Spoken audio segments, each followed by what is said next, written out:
Last summer, I took a solo road trip through the mountains. I wanted some time away from everything. Just me, my thoughts, and the open road. I was driving late one night when my car started sputtering and eventually died.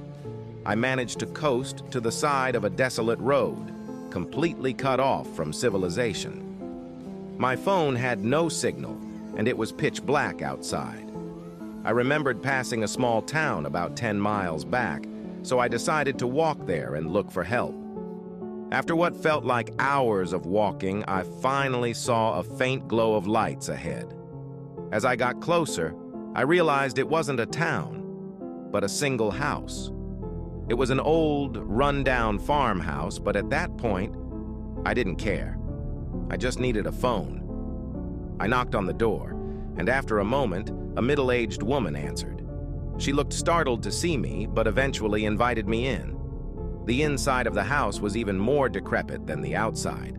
The wallpaper was peeling, and the furniture looked like it hadn't been touched in decades. She offered me some water and let me use her phone. I called a tow truck, and they said they'd be there in about an hour. While I waited, I made small talk with the woman.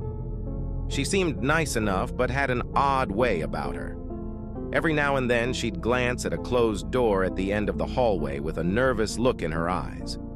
I asked her if she lived alone, and she hesitated before saying yes. About half an hour later, I heard faint shuffling noises coming from behind that door. I asked her if she was sure she was alone. She laughed nervously and assured me it was just the house settling, but her eyes told a different story. Follow for part 2.